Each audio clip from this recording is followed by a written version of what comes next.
महोदय। आप बोलिए। सरवण जी आपका समय पूरा हो गया, विराजे। सरवण जी समय पूरा हो गया आपका, विराजे। अरे आपके इसे पुलंदे में कुछ भी नहीं रखा है। जो हकीकत बोलना था आप बोल नहीं पाए, जो बोलना था बोल नहीं पाए, और कागजों के इधर उधर करो, इधर उधर की बात मत करो और हकीकत में आ जाओ, ठीक रहेगा। आप विराजो।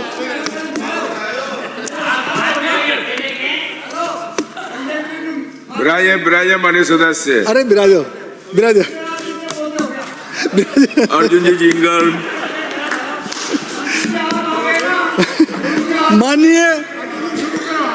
माननीय सभापति महोदय, माननीय सभापति महोदय, माननीय सभापति महोदय। बोलिए, आप बोलिए। अरे इनको रोको। सरवण जी विराजो। उनका अंकित नहीं हो रहा। सरवण जी विराजो। बैठो श्रवण जी, आपका अंकित सरवण नहीं जी हो रहा। सरवण जी हमेशा की आदत है, आज भी यही है।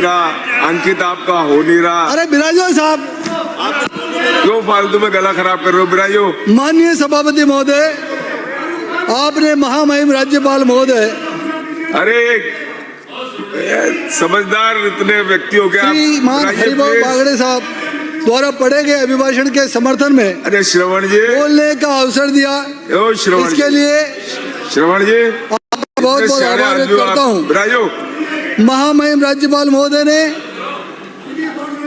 पिछले 1 वर्ष में सरकार द्वारा कराए गए कार्यों का लेखा जोखा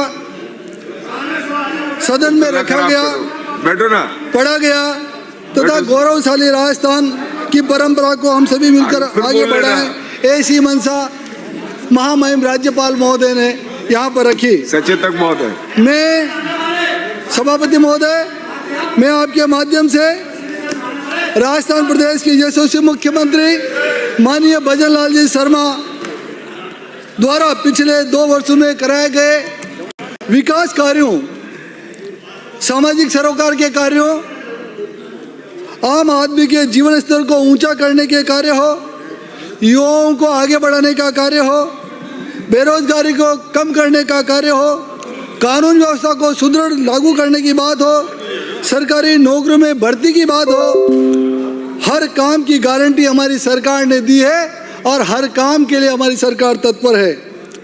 आपकी पूर्ववर्ती सरकार ने हर काम की गारंटी नहीं ली, आपकी सरकार ने हर काम में भ्रष्टाचार की गारंटी ली और यह प्रदेश के अंदर जग जाहिर हो गया।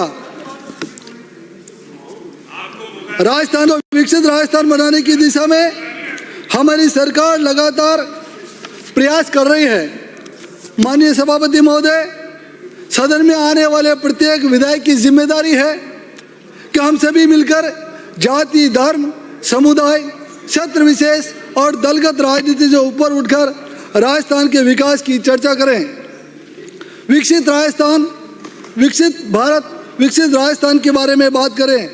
प्रदेश के यशस्वी मुख्यमंत्री माननीय भजन लाल जी ने विकसित राजस्थान के लिए किसानों के खेतों को पानी मिले, बेरोजगारों को काम मिले, पढ़े लिखे व्यक्तियों को नौकरी मिले, किसानों को दिन में बिजली मिले, बीमार को दवा मिले, भूखे को भोजन मिले, प्रत्येक घर को शुद्ध पानी मिले, आवासहीन व्यक्ति को आवास मिले, प्रत्येक परिवार को आवास मिले, प्रत्येक बालक को अच्छी शिक्षा मिले, आवागमन के लिए अच्छी सड़कें मिले, गांव ढाणी तक अच्छी सड़कें मिले।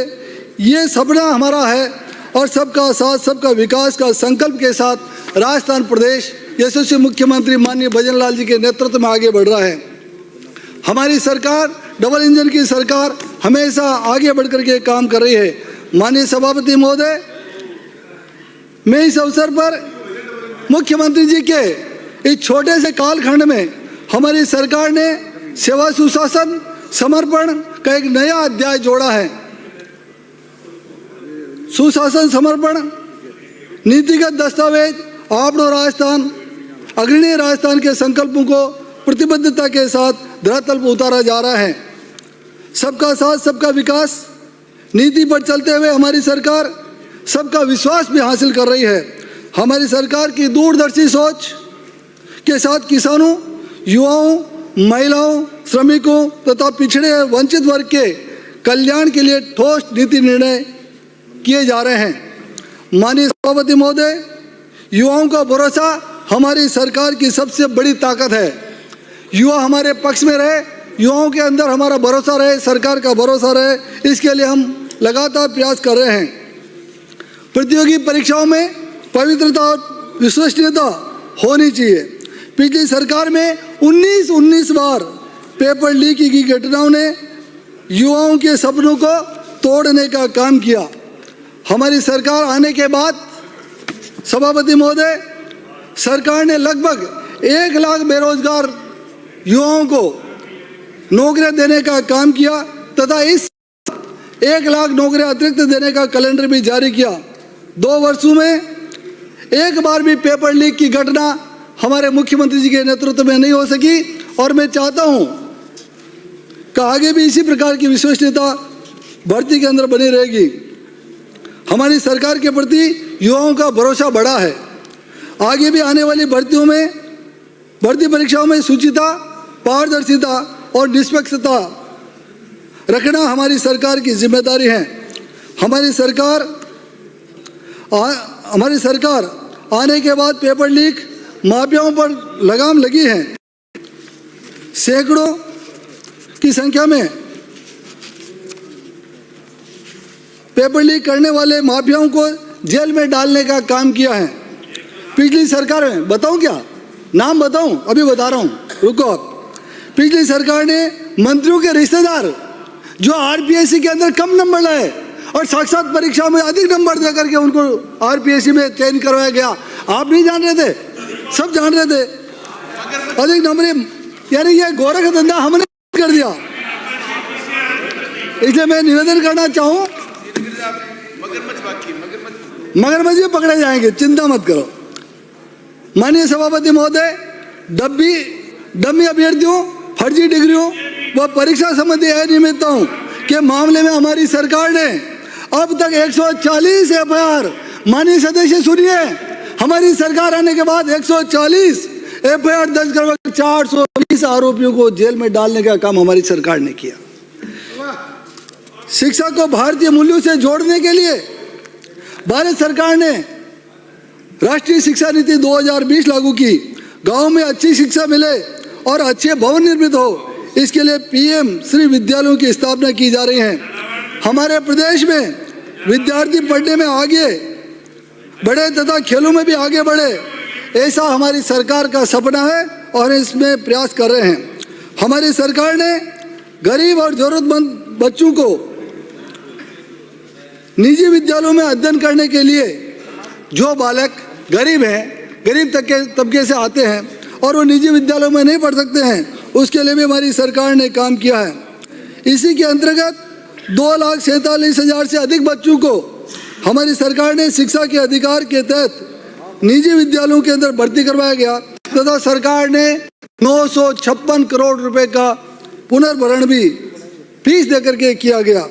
माननीय सभापति महोदय, हमारी सरकार प्रतिवर्ष गरीब बालक बालिकाओं को छात्रवृत्ति, बैग, स्कूल ड्रेस, साइकिलें, स्कूटी देने का काम भी कर रही है। हमारी सरकार शिक्षा को समर्पित सरकार है। हमारी सरकार ने उच्च शिक्षा को बढ़ावा देने के लिए भी, निःशुल्क अध्ययन सुविधा के लिए भी 288 पुस्तकालय एवं वाचनालयों का निर्माण करवाया गया। प्रदेश में प्रत्येक उपखंड मुख्यालय पर हमारा महाविद्यालय हो, बालकों को और बालिकाओं को अन्य नहीं जाना पड़े। अन्यत्र जाना दुखद होता है या जा नहीं सकते। गरीब तबके के बच्चे और बच्चों को उच्च शिक्षा मिल सके, इसके लिए भी प्रत्येक उपखंड मुख्यालय पर हमारी सरकार ने काम किया है। और उसी के तहत मैं धन्यवाद देना चाहूँगा मुख्यमंत्री जी का कि उन्होंने राशमी, भोपाल सागर में 2 कॉलेज दिए और हमारे कपासन के अंदर बालिका महाविद्यालय दिया। इससे प्रतीत होता है कि सरकार शिक्षा के प्रति समर्पित है।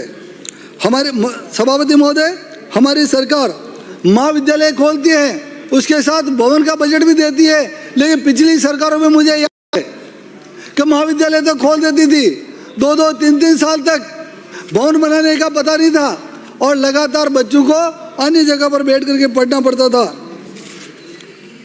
माननीय सभापति महोदय, एक निवेदन और करना चाह रहा हूं। हमारी सरकार औद्योगिक विकास के लिए भी पिछले 1 वर्ष में 31 नए औद्योगिक क्षेत्रों की स्थापना की है। औद्योगिक स्थापना के लिए 2,862 करोड़ रुपए की स्वीकृति भी दी गई है। हमारी सरकार ने राइजिंग राजस्थान के माध्यम से अरबों और खरबों रुपए के निवेश के लिए बाहर से या अन्य उद्योगपतियों को बुला करके राजस्थान के अंदर निवेश कराने के लिए उनको आकर्षण दिया। और मुझे कहते हुए प्रसन्नता है कि हमारी सरकार में कई उद्योगपति आकर के उद्योग की स्थापना कर रहे हैं और नए नए उद्योग लगाए जा रहे हैं। हमारी सरकार ने अनुसूचित जाति और अनुसूचित जनजाति के लिए भी अनुसूचित जनजाति के समुदाय के उद्यमशील व्यक्तियों को प्रोत्साहन देने के लिए डॉक्टर भीमराव अंबेडकर राजस्थान दलित आदिवासी उद्यम प्रोत्साहन योजना में 655 करोड़ के ऋण वितरित किए गए, जिससे SC/ST के गरीब तबकों के उद्यमशील व्यक्तियों को उद्योग लगाने के लिए प्रोत्साहित किया गया और उनके जीवन स्तर को भी आगे बढ़ाने का काम हमारी सरकार कर रही है। हमारी सरकार औद्योगिक विकास के द्वारा हर हाथ को काम मिले, हर मजदूर को काम मिले, ऐसी सोच के साथ आगे बढ़ रही है। औद्योगिक विकास से राजस्थान की बेरोजगारी खत्म होगी तथा बेरोजगारी की समस्या का समाधान होगा। हमारी सरकार ने कृषि के लिए भी काम किया है। कृषि हमारी सशक्त ग्रामीण अर्थव्यवस्था का मूल आधार है। जब हमारी कृषि मजबूत होगी तो गांव और ग्रामीण और किसान मजबूत होगा। जब तक किसान मजबूत नहीं होगा तब तक प्रदेश मजबूत नहीं हो सकता। इसके लिए देश और प्रदेश की अर्थव्यवस्था ठीक करने के लिए हमारी सरकार ने लगातार किसानों के लिए, कृषि कार्य करने वाले किसानों को मजबूती प्रदान करने का काम हमारी सरकार लगातार कर रही है। हमारी सरकार ने किसानों की आर्थिक स्थिति को मजबूत करने के लिए PM किसान सम्मान निधि योजना के द्वारा PM किसान सम्मान निधि योजना में देश और प्रदेश के संपूर्ण देश में और राजस्थान के लाखों काश्तकारों को किसान सम्मान निधि योजना के तहत 6-6 हज़ार रुपये प्रति वर्ष देने का काम किया। मैं पूछना चाहता हूं विपक्ष से, आपकी सरकारें भी 55 साल तक रही, क्या किसानों का भला करने के लिए आपने 1 रुपया भी किसानों के लिए दिया हो तो बताओ। ये अनुदान हमारे देश के यशस्वी प्रधानमंत्री माननीय नरेंद्र जी मोदी आने के बाद में किसान सम्मान निधि का प्रावधान किया और प्रत्येक काश्तकार को प्रति वर्ष 3 किस्तों में 2-2 हज़ार रुपये के रूप में 6-6 हज़ार रुपये देने का काम किया। इसी प्रेरणा के साथ हमारे प्रदेश के यशस्वी मुख्यमंत्री माननीय भजन लाल जी ने भी हमारे प्रदेश में मुख्यमंत्री किसान सम्मान निधि योजना प्रारंभ करके पिछले वर्ष में लगातार 3-3 हज़ार रुपये की किस्तें अतिरिक्त देकर के किसानों का मान और सम्मान बढ़ाया। किसान सम्मान निधि, मुख्यमंत्री किसान सम्मान निधि में 3-3 हज़ार रुपये देकर के किसानों के आर्थिक संबल देने का काम किया। हमारी सरकार ने इस वर्ष 71,89,000 किसानों को 718 करोड़ रुपए स्थानांतरित कर उनकी मदद करने का काम किया। मैं इस अवसर पर माननीय मुख्यमंत्री जी का आभार व्यक्त करना चाहूँगा। देश के यशस्वी प्रधानमंत्री माननीय नरेंद्र जी मोदी का आभार व्यक्त करना चाहूँगा कि उन्होंने प्रदेश के किसानों के बारे में सोच करके इतनी बड़ी सौगात देने का काम किया। माननीय सभापति महोदय, हमारी सरकार किसानों को समर्पित है। इसके लिए गेहूं का समर्थन मूल्य और अन्य फसलों का समर्थन मूल्य भी हमारी सरकारें लगातार करती रहती है। इसी के तहत हमारी सरकार ने 150 रुपया गेहूं के समर्थन मूल्य में प्रति क्विंटल 150 रुपया बोनस देने का निर्णय भी लिया और इसी के तहत 1,72,600 से अधिक किसानों को 320 करोड़ रुपए का बोनस देने का काम किया। हमारी सरकार किसानों की आय बढ़ाने के लिए, हमारी सरकार किसानों को आगे लाने के लिए कृषि कार्य के साथ साथ गोपालन और गोपालन से दूध उत्पादन का काम करके किसानों को आगे बढ़ाने का काम कर रहे हैं। माननीय सभापति महोदय, 2 मिनट और चाहूँगा। हमारी सरकार, प्रधानमंत्री जी ने प्रधानमंत्री फसल बीमा योजना लागू की। पहले फसलों का बीमा नहीं होता था, हमारी सरकार ने आकर के प्रारंभ किया। डबल इंजन की सरकार फसल बीमा देती है। हमारी सरकार ने पिछले वर्ष अप्रैल से दिसंबर तक 73,49,000 फसल बीमा पॉलिसी जारी की तथा उसी के तहत 2,834 करोड़ रुपए फसल बीमा क्लेम किसानों को दिया गया। माननीय सभापति महोदय, हमारी सरकार ने किसानों को अच्छा बीज उपलब्ध कराने के लिए भी मुख्यमंत्री बीज स्वावलंबन योजना प्रारंभ करके 1,19,000 क्विंटल बीज निःशुल्क देने का काम किसानों को किया। इसके लिए भी मैं मुख्यमंत्री जी का आभार व्यक्त करता हूँ। हमारी सरकार ने पशुपालन को संबल देने के लिए मुख्यमंत्री मंगला पशु बीमा योजना के तहत 13,12,000 पशुओं का निःशुल्क बीमा करके उनको सहायता प्रदान करने का काम किया। माननीय सभापति महोदय, हमारी सरकार ने सड़क तंत्र को मजबूत करने के लिए भी काम किया है। गांव और डाणी तक अच्छी सड़कें मिले, आवागमन का अच्छा साधन मिले, इसके लिए भी हमारी सरकार लगातार प्रयास कर रही है। और हमारी सरकार ने बीमार लोगों को स्वास्थ्य ठीक करने के लिए भी प्रधानमंत्री आयुष्मान बीमा योजना लागू की। और अंत में एक बात निवेदन करना चाहूँगा, अभी जो बीबी राम जी के बारे में बहुत लंबी चौड़ी बात हो रही थी, तो हमारे यशस्वी प्रधानमंत्री जी ने लगातार रोजगार की गारंटी देने के लिए हमारी सरकार ने 125 दिन और किसानों के जब किसानी कार्य होता है, हकाई बुआई का काम और फसल कटाई का काम, उस समय बीबी राम जी का काम बंद हो 60 दिन तक, और बाकी दिनों के अंदर 125 दिनों में लोगों को रोजगार मिलता रहे। ये रोजगार गारंटी योजना प्रत्येक किसान का सपने को साकार करेगा और उनकी आजीविका को बढ़ाने का काम करेगा। मैं इस अभिभाषण का समर्थन करता हूं। आपने समय दिया, इसके लिए बहुत बहुत आभार, धन्यवाद। माननीय सभापति जी,